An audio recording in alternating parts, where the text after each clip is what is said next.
नमस्कार। मैं Pankaj Shukla Malay academy से। और कैसे हैं? आशा है अच्छे होंगे, स्वस्थ होंगे और प्रसन्न होंगे। मेरी तो ईश्वर से यही प्रार्थना है कि आप लोग हमेशा स्वस्थ रहें और प्रसन्न रहें। आज मैं आपको वर्णमाला के बारे में बताऊंगा। पहले वर्ण के बारे में बताता हूं। तो हमारे कंठ से जो ध्वनियां निकलती हैं उनके लिखित रूप को ही वर्ण कहते हैं। ठीक, ध्वनि के लिखित रूप को वर्ण कहा जाता है। ठीक, और वर्ण उस मूल ध्वनि को कहते हैं जिसके खंड नहीं किए जा सकते।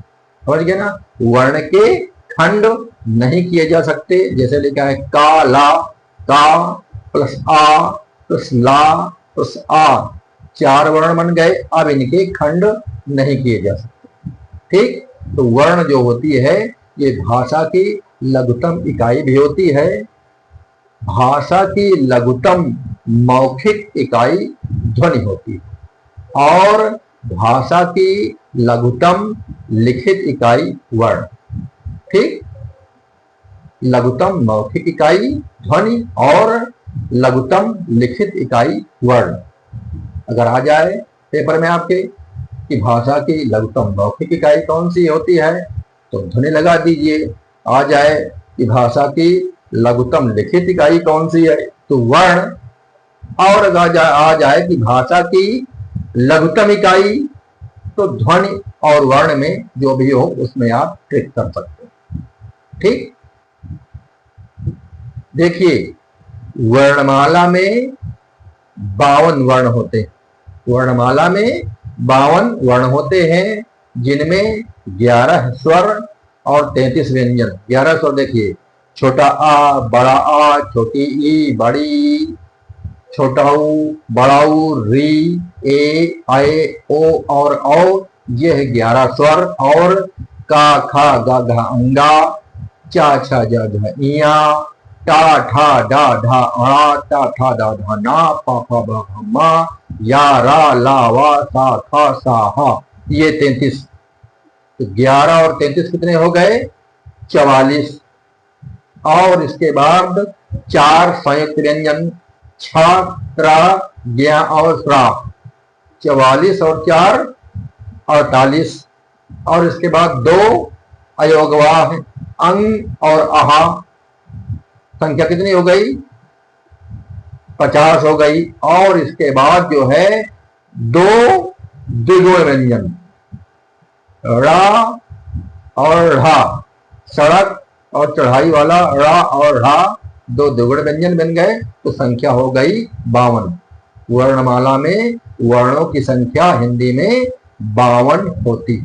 ठीक, अब आते हैं हम स्वर वर्ण की तरफ। तो स्वर वर्ण जो होते हैं वो स्वतंत्र अवस्था में रह सकते हैं। स्वर वर्ण का उच्चारण स्वतंत्र रूप से किया जा सकता है।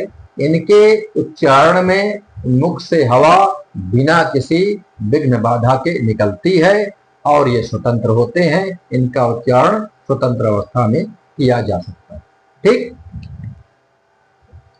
स्वर वर्ण के 3 प्रकार हैं, ह्रस्व स्वर, दीर्घ स्वर और संयुक्त स्वर। ह्रस्व स्वर को मूल स्वर भी कहा जाता है। तो स्वर कौन कौन से हैं? छोटा आ, छोटी ई, ऊ और री, ये ह्रस्व स्वर हैं। इन्हें मूल स्वर भी कहा जाता है। ठीक, अब आते हैं दीर्घ स्वर। दीर्घ स्वर जो होते हैं 2 ह्रस्व स्वरों के आपस में मिलने से बनते हैं। ठीक, 2 स्वरों के आपस में मिलने से बनते हैं। बड़ा आ, बड़ी ई और बड़ा ऊ।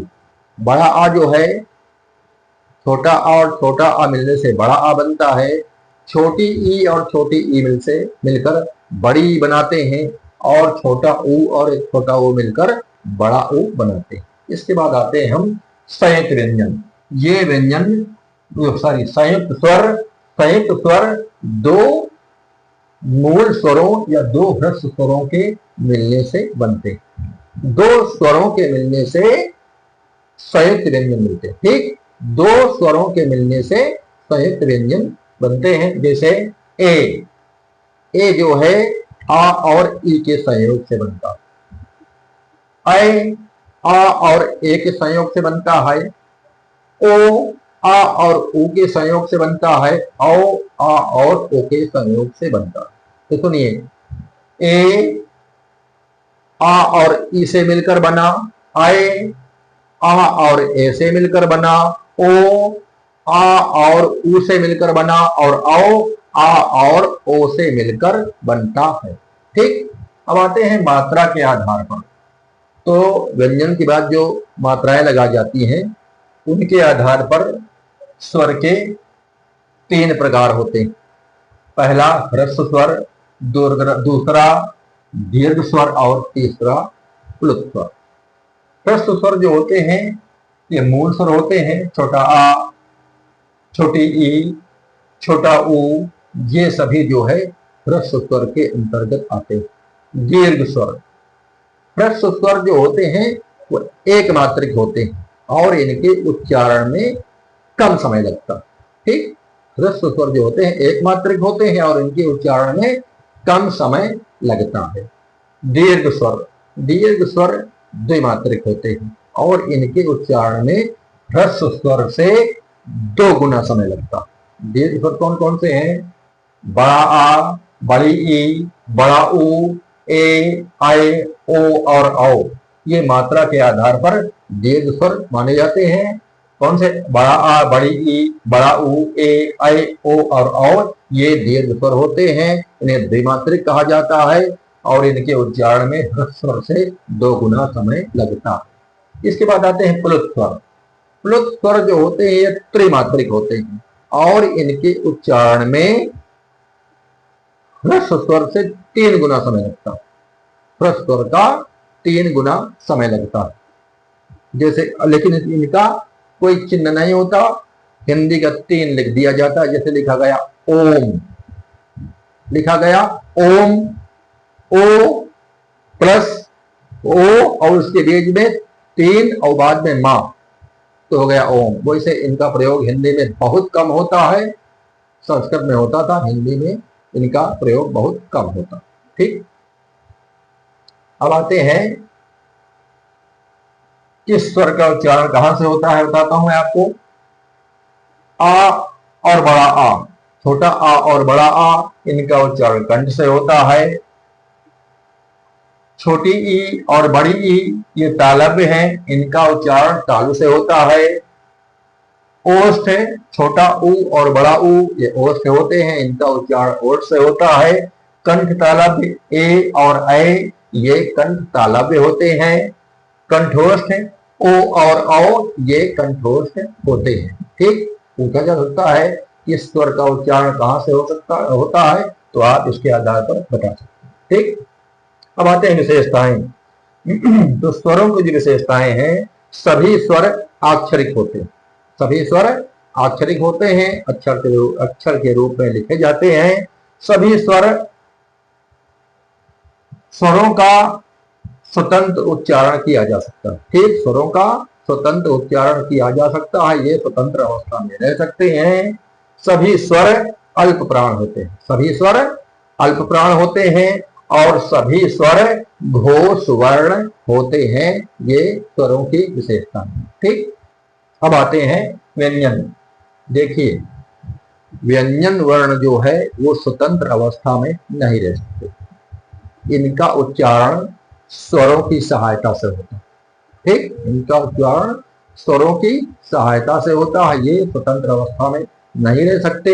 इनके उच्चारण में मुख से हवा निकलने में कहीं न कहीं बाधित होती, मुख से हवा निकलने में कहीं न कहीं बाधित होती है। ये स्वतंत्र अवस्था में नहीं रह सकते और इनका उच्चारण स्वरों की सहायता से होता है। जैसे का का मतलब जैसे लिखा है का, तो का मतलब का प्लस आ, इसमें आ की ध्वनि जो है छिपी हुई, तो प्रत्येक व्यंजन में आ छिपा रहता है, इसलिए इनका उच्चारण स्वतंत्र अवस्था में नहीं हो सकता। ठीक। अब आते हैं व्यंजनों का वर्गीकरण। तो व्यंजन का वर्गीकरण दो आधार पर किया जा सकता है, उच्चारण स्थान के आधार पर और प्रयत्न स्थान के आधार पर। उच्चारण स्थान के आधार पर कंठ, जो कंठ के द्वारा बोले जाते हैं, का वर्ग, का, खा, गा, घा, अंगा, ये का वर्ग और हा ये कंठ होते हैं, इनका उच्चारण कंठ से होता है। ठीक, इसके बाद तालव्य, चा, चा वर्ग, चा, छा, जा, झा, या, और तालव्य सा और या, ये भी तालव्य होते हैं। चा वर्ग और सा और या ये तालव्य होते हैं, इनका उच्चारण ताल से होता है। मूर्धन्य, टा वर्ग, टा, ठा, डा, ढा, अणा, और मूर्धन्य सा और रा ये मूर्धन्य होते हैं, इनका उच्चारण मूर्धा से होता है। दंत, टा, ठा, डा, धा, ना, दंत सा और ला ये दंत होते हैं और इनका उच्चारण दंत से होता है। ठीक, ओष्ठ, पा, फा, बा, भा, मा ये ओष्ठ होते हैं, इनका उच्चारण ओष्ठ की सहायता से होता है। और दंतोष्ठ जो होता है वो होता है वा, दंतोष्ठ जो होता है वा होता है। और स्वरयंत्री काक जो होता है, जो जिसका कल्य भी कहते हैं, ये होता है का। देखिए का जो है कंठ होता है और स्वरयंत्री भी से कहा जाता है। ठीक, अब आते हैं प्रयत्न के आधार पर। तो प्रयत्न के आधार पर भी इसका वर्गीकरण दो भागों में किया गया है, पहला आभ्यंतर प्रयत्न और दूसरा बाह्य प्रयत्न। ठीक, आभ्यंतर प्रयत्न में जो है पहले आते हैं स्पर्श व्यंजन। इसमें पहले स्पर्श व्यंजन को वर्गीय व्यंजन भी कहा जाता है। ठीक, स्पर्श व्यंजन को वर्गीय व्यंजन भी कहा जाता है, जैसे का वर्ग, चा वर्ग, टा वर्ग, ता वर्ग और पा वर्ग, इसलिए इन्हें वर्गीय व्यंजन भी कहा जाता है। तो स्पर्श व्यंजन में का वर्ग, का, खा, गा, घा, अंगा, चा वर्ग, चा, छा, जा, झा, या, टा वर्ग, टा, ठा, डा, धा, अड़ा, ता वर्ग, ता, था, दा, धा, ना, और पा वर्ग, पा, फा, भा, भा, मा ये स्पर्श व्यंजन होते हैं और इनको वर्गीय व्यंजन भी कहा जाता है। ठीक, अब आते हैं अंतस्थ व्यंजन। अंतस्थ व्यंजन जो होते हैं या, रा, ला और वा ये अंतस्थ व्यंजन कहे जाते हैं। ठीक, अब आते हैं ऊष्म व्यंजन।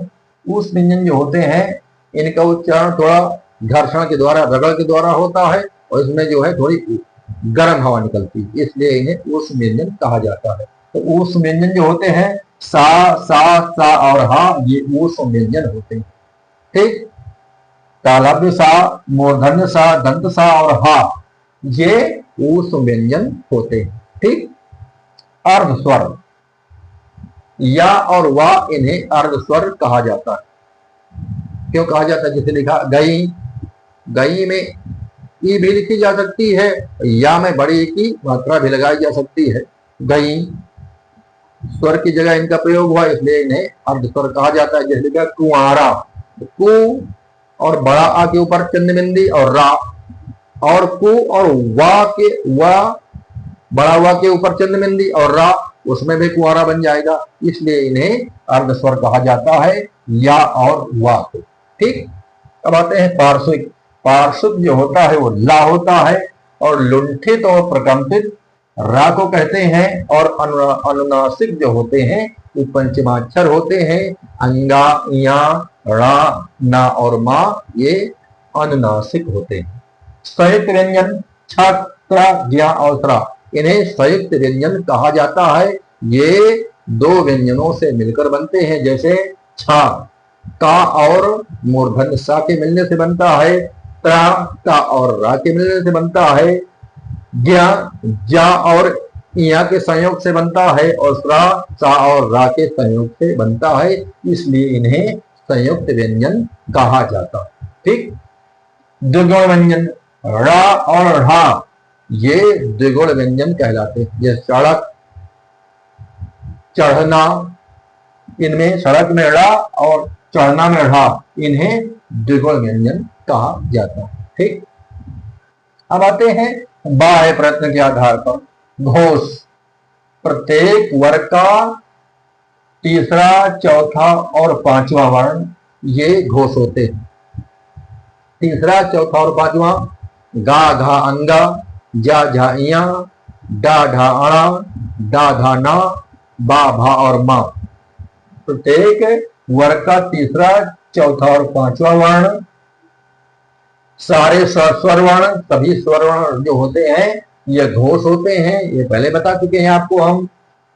और या, रा, ला, वा और हा ये घोष के अंतर्गत आते हैं। ठीक, प्रत्येक वर्ग का तीसरा, चौथा और पांचवा वर्ण, सभी स्वर वर्ण और या, रा, ला, वा और हा ये घोष होते हैं, ये घोष के अंतर्गत आते हैं। ठीक, अब आते हैं अघोष। देखिए, घोष जो होता है ना, जो घोष वर्ण होते हैं इनके उच्चारण में स्वरेंद्रियां थोड़ा झंकृत होती है, इसलिए इन्हें घोष कहा जाता है। और अघोष में स्वरेंद्रियां झंकृत नहीं होती, इसलिए इन्हें अघोष कहा जाता है। ठीक, अघोष में प्रत्येक वर्ग का पहला, दूसरा वर्ण और सा, सा एवं सा ये अघोष के अंतर्गत आते हैं। प्रत्येक वर्ग का पहला और दूसरा वर्ण का, खा, चा, छा, टा, था, टा, ठा, पा, फा ये सभी जो है अघोष होते हैं। और तालव्य सा, मूर्धन्य सा और दंत सा ये भी अघोष के अंतर्गत आते हैं। ठीक है, अल्प प्राण में तो प्रत्येक वर्ग का पहला, तीसरा और पांचवा वर्ण या, रा, ला और वा ये अल्प प्राण होते हैं, ये अल्प प्राण के अंतर्गत आते हैं। देखिए, अल्प प्राण में मुख से वायु थोड़ा कम मात्रा में निकलती है और महाप्राण वर्णों में मुख से वायु थोड़ा ज्यादा मात्रा में निकलती है, इसलिए इन्हें अल्प प्राण और महाप्राण कहा जाता है। तो प्रत्येक वर्ग का पहला, तीसरा और पांचवा वर्ण का, गा और अंगा, चा, जा और इया, टा, डा और अणा, टा, दा और ना, पा, बा और मा ये अल्प प्राण के अंतर्गत आते हैं। और या, रा, ला और वा ये भी अल्प प्राण के अंतर्गत आते हैं। अब आते हैं महाप्राण।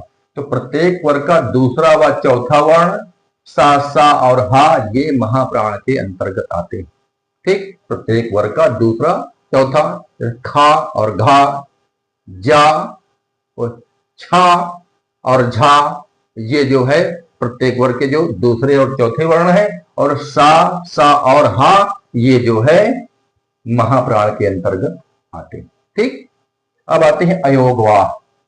तो अयोगवाह अनुस्वार और विसर्ग, अंग और आहा इन्हें अयोगवाह कहा जाता है। ठीक, ये न तो स्वर है और न व्यंजन है।